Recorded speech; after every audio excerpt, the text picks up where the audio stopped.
السلام علیکم ورحمۃ اللہ بسم اللہ الرحمن الرحیم الحمد للہ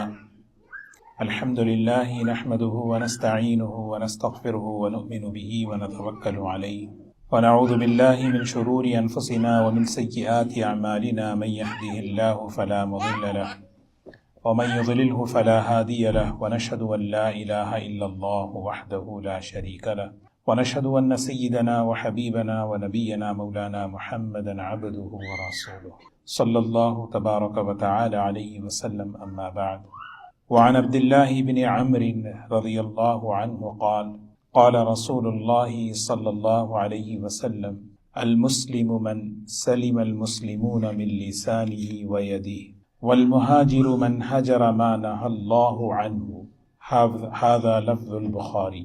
ولمسلم قال إن رجلا سأل النبي صلى الله عليه وسلم أي المسلمين خير قال من سلم المسلمون من لسانه ويده.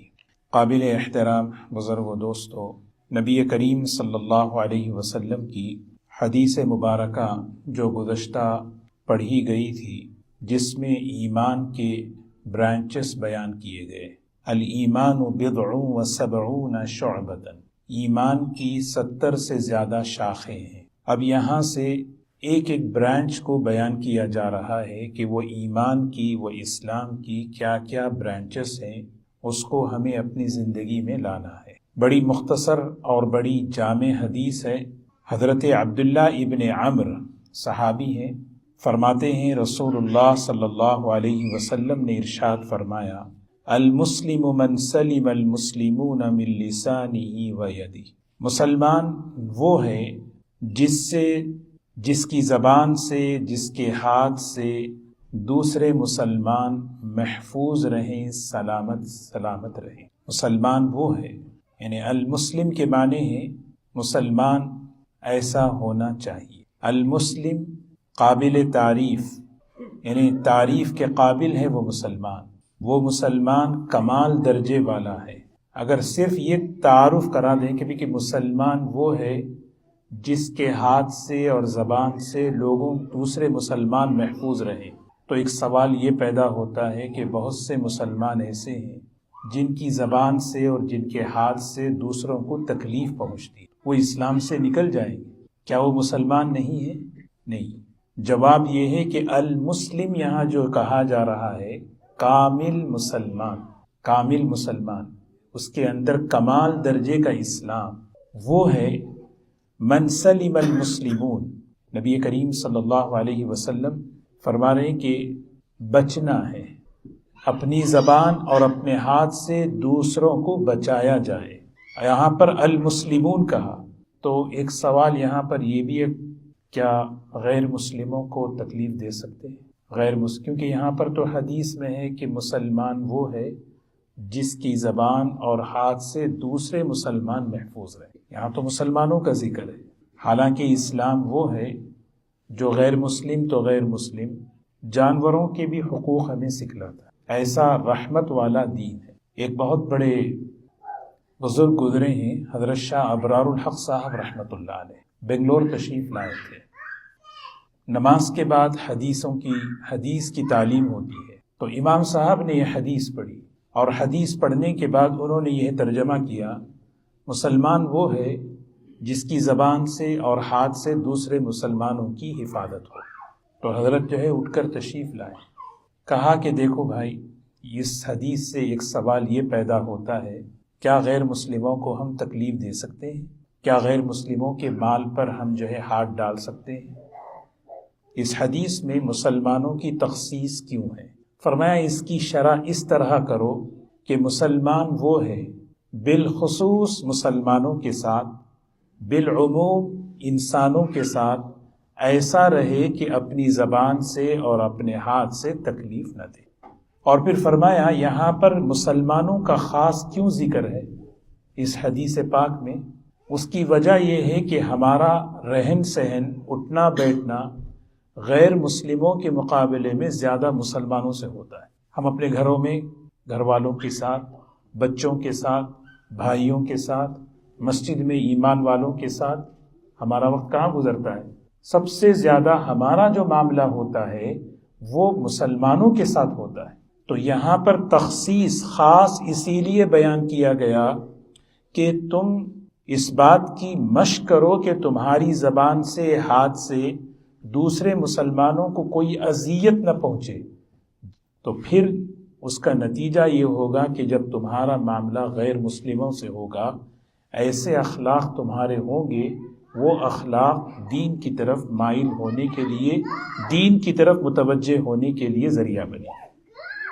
تو یہ سمجھ میں آئی بات؟ نبی کریم صلی اللہ علیہ وسلم نے اس حدیث میں، تھوڑا سا بچوں کو بٹھا لیں اچھا رہے گا جی۔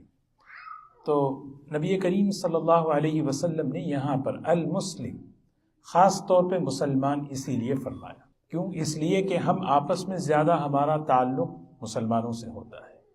اور پھر یہاں پر جو ہے کیا عبادت بیان فرما رہے نبی کریم صلی اللہ علیہ وسلم، غور کرنا ہے۔ اللہ تعالیٰ جزائے خیر دے ہمارے حضرات محدثین کو، انہوں نے نبی کریم صلی اللہ علیہ وسلم کی باتیں بڑی مختصر ہوتی ہیں، لیکن اس کے اندر جو گہرائی، جو مضمون، جو معنی پایا جاتا ہے، یوں سمجھیں کہ جو موتیاں جو ہوتے ہیں اس کو جو ہے محنت کر کے امت کے سامنے پیش کی۔ اس حدیث کی شرح میں محدثین نے بڑی بہترین بات لکھی ہے۔ عبادتیں دو قسم کی ہیں، بعض عبادتیں وہ ہیں جو کرنے کی ہیں، بعض عبادتیں وہ ہیں جو بچنے کی ہیں، نہ کرنے کی ہیں۔ اس حدیث پاک میں نہ کرنے کی، یعنی بچنے کی عبادتوں کو بیان کیا گیا۔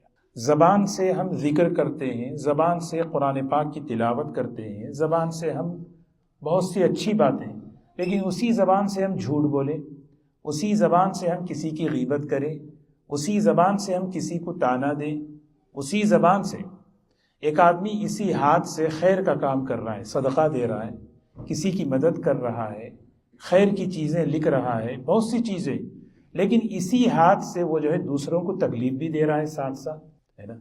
تو یہاں اس حدیث کے اندر سب سے زیادہ جو چیز بیان کی جا رہی ہے، عام طور پر کرنے والی جو عبادتیں ہیں اس کی طرف ہماری توجہ ہوتی ہے، بچنے والی جو چیزیں ہوتی ہیں اس کی طرف ہماری توجہ نہیں ہوتی، اور یہ چیز بہت مشکل ہے۔ تلاوت قرآن پاک کی ہو جائے گی، ذکر ہو جائے گا، استغفار ہو جائے گا، لیکن میری زبان، میرے ہاتھ یہ دوسروں کو ایذا نہ دیں، تکلیف نہ دیں، اس کو کنٹرول کریں۔ کف الاذی، میری ذات سے دوسروں کو تکلیف نہ پہنچے، یہ بنیاد ہے، یہ سب سے بیسک چیز ہے۔ اعلیٰ کیا ہے؟ میری ذات سے دوسروں کو نفع پہنچے، میری ذات سے دوسروں کو کسی بھی ادھر میں۔ اسی لیے حضور اکرم صلی اللہ علیہ وسلم نے فرمایا کہ مسلمان کہلانے کے قابل ہے وہ شخص، کامل مسلمان ہے وہ شخص جس کی زبان سے اور جس کے ہاتھ سے دوسرے مسلمان بالخصوص اور عموماً ساری انسانیت بلکہ ساری مخلوق، آپ نے وہ حدیث پڑھی ہے، نبی کریم صلی اللہ علیہ وسلم نے فرمایا ایک خاتون دن بھر روزہ رکھنے والی، رات میں قیام کرنے والی، ایک بلی کو ستانے پر جہنم میں دکھایا گیا کہ بلی کو اس نے بھوکا باندھ دیا، ایک بلی کو ایذا دی جا رہی ہے، تکلیف دی جا رہی ہے، سوچیں اس پر یہ ہے تو پھر انسان، پھر اس پر مسلمان۔ اچھا، دوسری بات یہاں نبی کریم صلی اللہ علیہ وسلم نے، نبوت کا کلام ہے، اللہ کے رسول صلی اللہ علیہ وسلم نے جو ترتیب بتائی کہ ہم اپنی ذات سے دوسروں کو تکلیف نہ دیں، تکلیف دینے میں دو چیزوں کا خاص ذکر فرمایا، ایک سب سے پہلے زبان کا اور دوسرا ہاتھ کا۔ اب یہاں یہ سوال نہیں ہو کہ دوسرے ذریعے سے، مطلب پیروں سے بھی ہم تکلیف دے سکتے ہیں، جاتے جاتے لگا دیا کسی کو، بھئی ہاتھ کا ذکر ہے، زبان کا ذکر ہے، پیر کا تو ذکر نہیں ہے نا۔ دو چیزیں، قول اور فعل، قول کا تعلق زبان سے ہے، فعل کا تعلق ہاتھ سے ہے، ان دو چیزوں کو ان دو چیزوں میں جمع کیا گیا، اور اس میں بھی نبی کریم صلی اللہ علیہ وسلم کی زبان مبارک سے نکلنے والی جو ترتیب دیکھیں، آپ نے زبان کو پہلے بیان فرمایا ہاتھ سے، کیونکہ زبان سے ایذا، تکلیف دینے والی بڑی خطرناک چیزیں ہوتی ہیں، ہاتھ سے زیادہ ہیں، صرف بولنا نہیں۔ دیکھیے زبان، آفات اللسان، امام غزالی رحمۃ اللہ علیہ نے ایک کتاب لکھی ہے احیاء العلوم الدین۔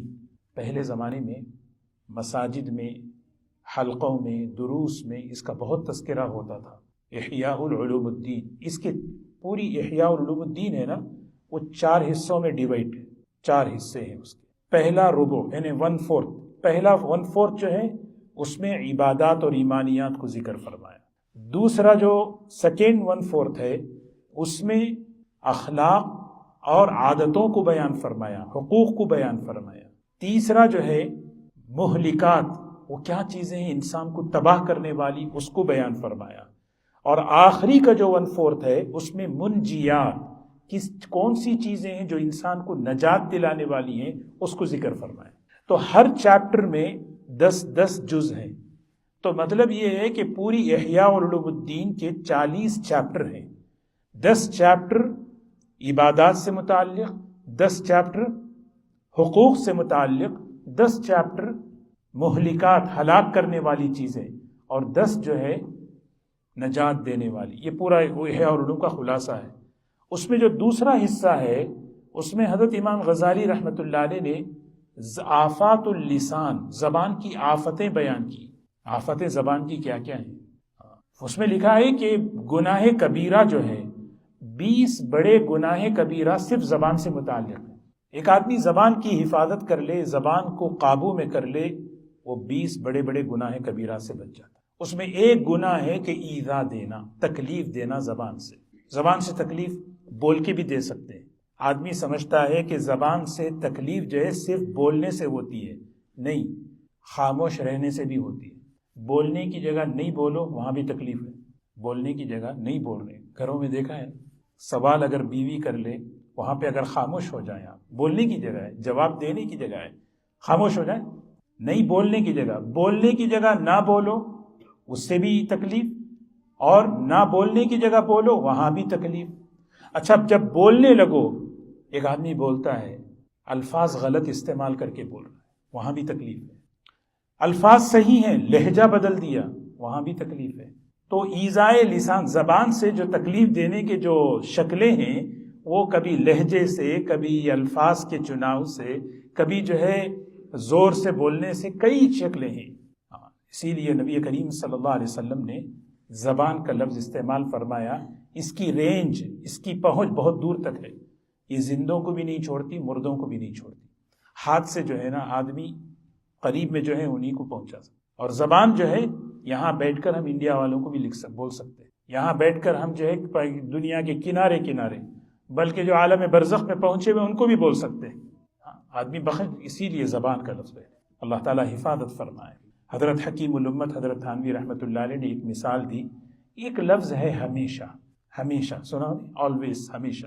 شوہر کھانے پہ بیٹھا، نمک زیادہ ہو گیا سالن میں، تو شوہر نے کہا کہ ہمیشہ نمک کھانے میں زیادہ ہوتا ہے، حالانکہ ہمیشہ نہیں ہوتا، کبھی کبھار ہی ہوتا ہے۔ اگر ہمیشہ ہوتا تو یوز ٹو ہو جاتے۔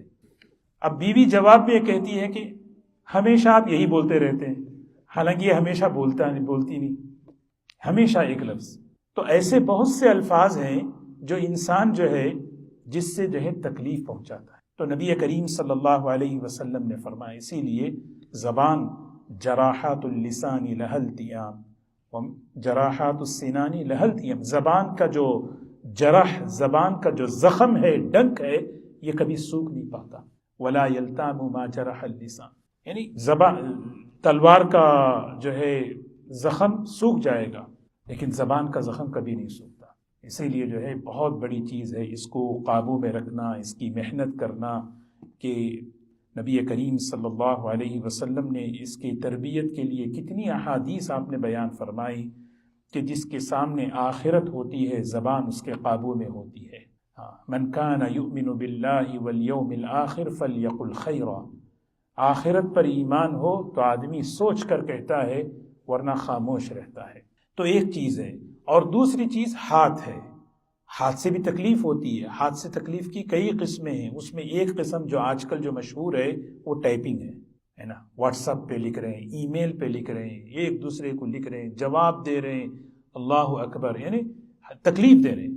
کسی نے کتاب لکھی، کسی نے دلائل کی روشنی میں آدمی بیٹھ کر بات کرے، یہ مسئلہ ہے۔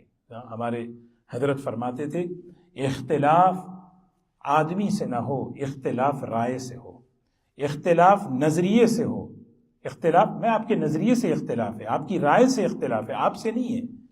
جب آدمی سے اختلاف ہوتا ہے تو پھر جو ہے نا وہاں نفس شامل ہو جاتا ہے، پھر آدمی جو ہے نا سب چیزیں بالائے طاق رکھ کر پھر آدمی جو ہے مقابلے پر آتا ہے، وہ مقابلہ مخالفت کا ہے۔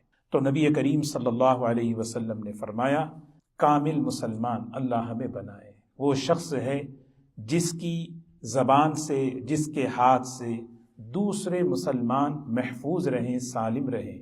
اور اسی حدیث کا دوسرا جملہ ہے والمہاجر، حقیقی مہاجر، مہاجر کسے کہتے ہیں؟ چھوڑنا، حجر یحجر کے معنی ہے چھوڑنا۔ کس چیز کو چھوڑنا؟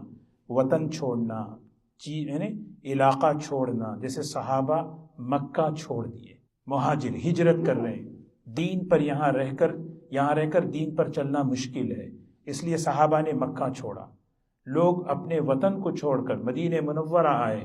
امام مالک رحمۃ اللہ علیہ نے مدینہ منورہ کا نام رکھا دار الہجرت والسنہ، دار الہجرت والسنہ، یہ ساری چیزوں کو چھوڑ کر سنت کے اختیار کرنے کا یہ شہر ہے، تو وہ ہجرت ہے۔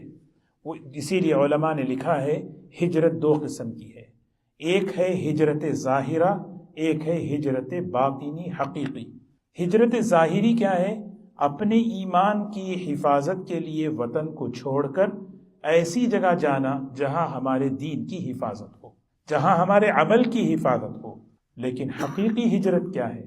وہ حقیقی ہجرت ہم گھر بیٹھ کے بھی کر سکتے ہیں، ہم اپنے علاقے میں بھی کر سکتے ہیں۔ وہ نبی کریم صلی اللہ علیہ وسلم فرما رہے ہیں والمہاجر من حجر ما نہى اللہ عنہ، اللہ نے جس چیز سے منع کیا اس چیز کو چھوڑنا، گناہ چھوڑنا، کفر چھوڑنا، شرک چھوڑنا، نفاق چھوڑنا، ظاہری باطنی گناہوں کو چھوڑنا، جس کا تقاضا ہے وَذَرُوا ظَاهِرَ الْإِثْمِ وَبَاطِنَهُ، چھوڑ دو ان سب چیزوں کو۔ اللہ تعالی ہم سب کو عمل کی توفیق نصیب فرمائے۔ دوسری حدیث پڑھ لیں۔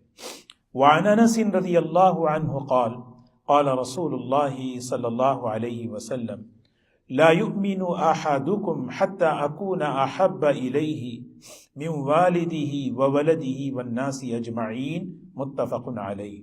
سیدنا انس رضی اللہ تعالی عنہ فرماتے ہیں رسول اللہ صلی اللہ علیہ وسلم نے فرمایا لا یؤمن احدکم، تم میں سے کوئی شخص کامل ایمان والا نہیں ہو سکتا۔ ایمان کے لیے لا الہ الا اللہ محمد الرسول اللہ یہ کلمہ پڑھ لیا، ایمان میں داخل ہو گیا۔ اب ایمان کے برانچز بیان کر رہے ہیں۔ ایمان کی ایک شاخ، ایمان کی ایک برانچ کیا ہے؟ وہ ہے اللہ کے رسول صلی اللہ علیہ وسلم سے محبت۔ یہ محبت، یہ ایمان کی ایک شاخ ہے، ایک بہت بڑا سرمایہ ہے۔ آدمی جب اس کو پکڑتا ہے تو ایمان کے تقاضوں کو پورا کرتا ہے۔ اور یہ محبت اللہ کے رسول صلی اللہ علیہ وسلم سے، فرمایا کیسی ہونی چاہیے؟ فرمایا ایمان مکمل نہیں ہو سکتا تمہارا کسی کا جب تک کہ اکون احب الیہ، میں سب سے زیادہ محبوب نہ بن جاؤں۔ اللہ کے رسول صلی اللہ علیہ وسلم فرما رہے من والدہ وولدہ، باپ سے زیادہ، بچوں سے زیادہ، والناس سب سے زیادہ محبت سب میری نہ ہو جائے اس وقت تک میں کوئی ایمان کامل نہیں ہو سکتا۔ اب آدمی جو ہے یہاں بیٹھ کے سوچے، اللہ اکبر، حدیث کا جو فہم ہے نا، یہ ہمارے حضرات محدثین، حضرات علماء، آدمی سوچ سکتا ہے کہ لا یؤمن احدکم، تم میں کوئی شخص مومن نہیں ہو سکتا جب تک کہ اس کی محبت میری محبت سب سے زیادہ، انہیں سب سے زیادہ احب، سب سے زیادہ کس سے؟ اپنے باپ سے، اپنے بچوں سے، اور سب سے زیادہ اللہ کے رسول صلی اللہ علیہ وسلم۔ ایک بہت بڑے محدث گزرے ہیں، ان کے پاس جو ہے، بلکہ ایک واقعہ سن لیں، حضرت عمر رضی اللہ تعالی عنہ حضور اکرم صلی اللہ علیہ وسلم کی خدمت میں آئے، کہنے لگے یا رسول اللہ صلی اللہ علیہ وسلم، مجھے آپ سے محبت ہے سب سے زیادہ، میں آپ سے بہت محبت کرتا ہوں مگر اپنی جان سے بڑھ کر۔ اللہ کے رسول صلی اللہ علیہ وسلم نے فرمایا عمر لا یؤمن احدکم حتی اکون احب الیہ من والدہ والناس اجمعین۔ حضرت عمر رضی اللہ عنہ بیٹھے سوچے، پھر اس کے بعد کہنے لگے یا رسول اللہ صلی اللہ علیہ وسلم، مجھے آپ سے محبت ہے اپنی جان سے بھی زیادہ۔ آپ نے فرمایا عمر اب آپ کا ایمان مکمل ہو رہا ہے، یعنی کمال درجے کا ایمان آپ کو مل رہا ہے۔ کمال درجے کا ایمان یہ کیا چیز ہے؟ سب سے پہلے حضرت عمر رضی اللہ تعالیٰ عنہ نے آ کر کہا کہ مجھے سب سے زیادہ آپ سے محبت ہے، مگر میری جان سب سے پہلے، میری جان سے علاوہ سب سے آپ سے محبت۔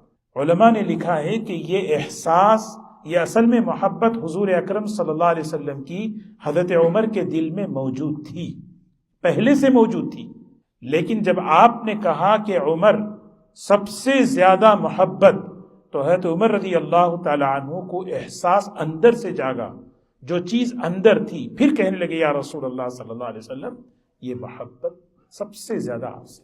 اب بزرگ کا قصہ سنیں، محدث کا، ایک بہت صاحب بہت پریشان ہو کر آئے، کہنے لگے کہ یہ حدیث میرے سامنے جب سے آئی ہے میں بہت پریشان ہوں، کیونکہ میں اپنے دل کا جائزہ لیتا ہوں، جو محبت نبی کریم صلی اللہ علیہ وسلم سے ہونی چاہیے اس سے زیادہ محبت میرے بچوں سے ہے، میرے ماں باپ سے ہے، میرے ماں باپ سے ہے، جو دل میں ہے انہوں نے کہہ دیا، جو دل میں ہے انہوں نے کہہ دیا۔ تو محدث کہنے لگے اچھا بیٹھ جاؤ، کوئی بات نہیں۔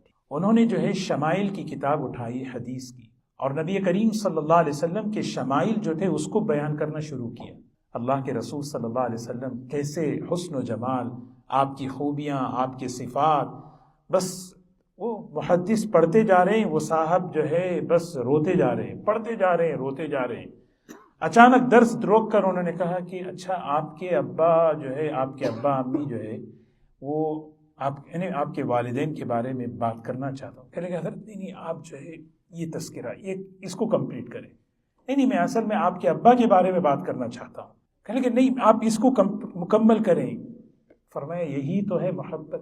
اس سے یہاں پر علماء نے ایک بہت بہترین نقطہ نکالا، ایک محبت طبعی ہے، ایک محبت عقلی ہے۔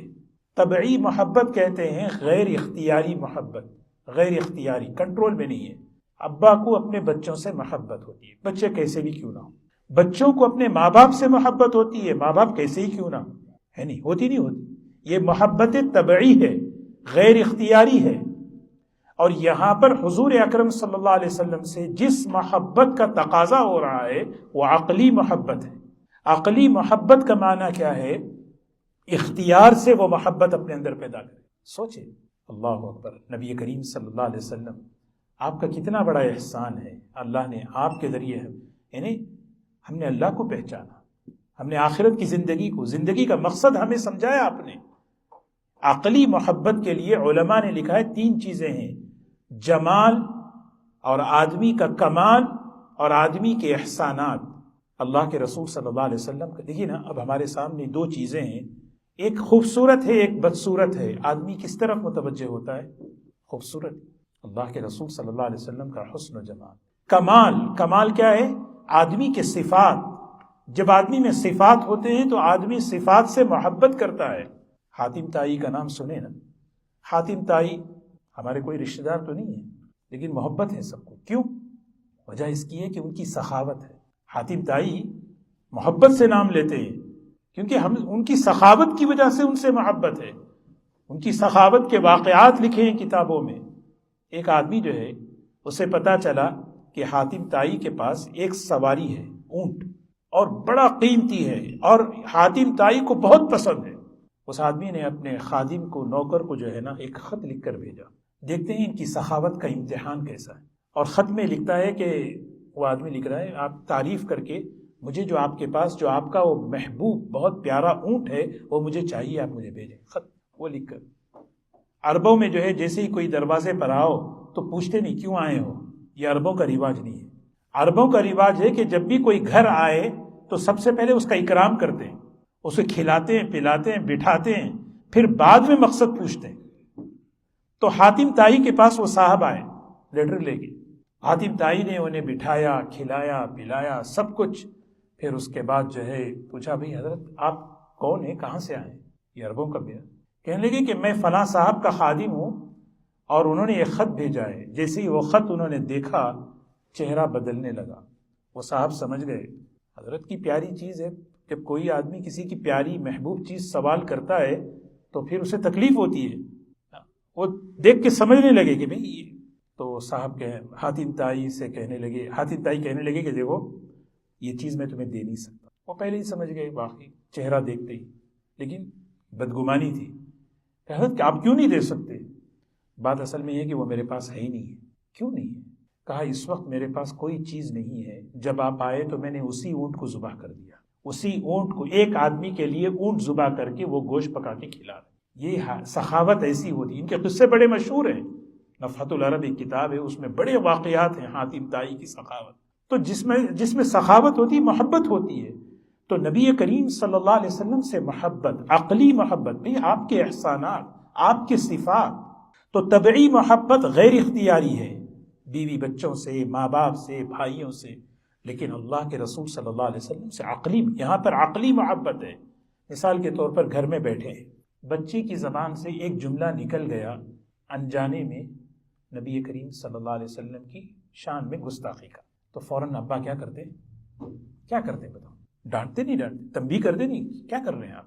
یہی چیز اصل ہے، یہ ہے اصل عقلی محبت۔ بیٹے کی محبت ہے باپ کے دل میں، لیکن اگر وہی بیٹا زبان سے اگر کوئی چیز ایسی کہہ دے جو اللہ کے رسول صلی اللہ علیہ وسلم کی شان کے خلاف ہے، فوراً وہ باپ کہتا ہے بیٹا کیا کر رہے ہو، استغفر اللہ، یہ غلط بات ہے، ٹوک دیتا ہے۔ یہ سمجھا رہے۔ تو یہاں پر جو فرمایا ایمان کا کمال اس وقت آدمی کو ملتا ہے جب آدمی اللہ کے رسول صلی اللہ علیہ وسلم اس کے نزدیک سب سے زیادہ محبوب ہو جائیں عقلی اعتبار سے۔ پہلا درجہ عقلی ہے، یہ ہم سب سے مطالبہ ہے۔ جب اس درجے پر آ کر ہم محنت کریں گے، اللہ تعالیٰ بعض لوگوں کو خوش نصیب ہوتے ہیں، طبعی محبت تک پہنچاتے ہیں۔ حضرات صحابہ نبی کریم صلی اللہ علیہ وسلم سے طبعی محبت کرتے تھے۔ یہی تو ہے نا واقعات، کبھی رو رہے ہیں، آپ تو اونچے درجات میں ہوں گے، ہم یہاں کیسے ہوگا، ہمارے درجے نیچے، آپ کے درجے اوپر، آیتیں اتر رہی ہیں، نبی جی ان سے کہیے یہ آئیں گے آپ کے پاس ملاقات کے لیے۔ ایک صحابی، انہیں پتہ چلا اللہ کے رسول صلی اللہ علیہ وسلم دنیا سے رخصت ہو گئے، انہوں نے دعا کی یا اللہ یہ اب آنکھیں کس قابل ہیں جو آپ کو نہ دیکھ سکیں، ان بینائی کو اٹھا لے۔ یہ محبت طبعی ہے، آدمی یعنی بالکل اس لیول تک آ جاتا ہے۔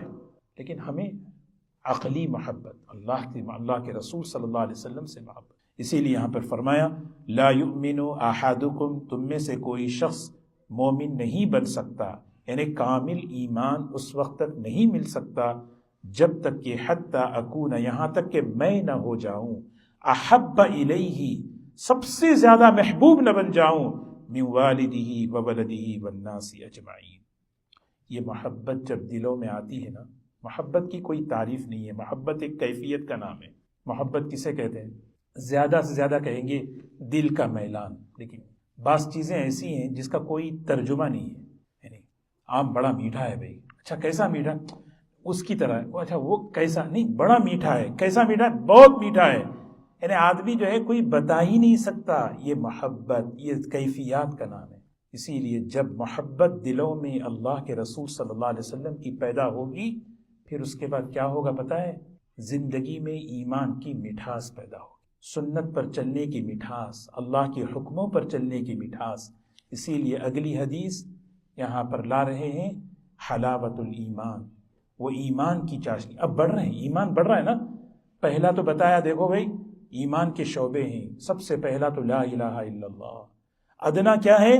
اپنی ذات سے کسی کو تکلیف نہ پہنچاؤ، راستے میں تکلیف دہ چیز ہے تو ہٹا دو۔ اگلی بات فوراً بیان فرمائی کہ کامل مسلمان بننا ہے، اپنی زبان سے دوسروں کی عزتوں کی حفاظت، اپنے ہاتھ سے دوسروں کے مال کی حفاظت کرو، یہ بتا رہے۔ گناہ چھوڑ دو، مہاجر اصل ہیں۔ اب پھر آگے اس کے بعد اور درجہ بڑھ رہا ہے، دین پر چلنے کے لیے سرمایہ محبت ہے، یہ محبت حاصل کرو۔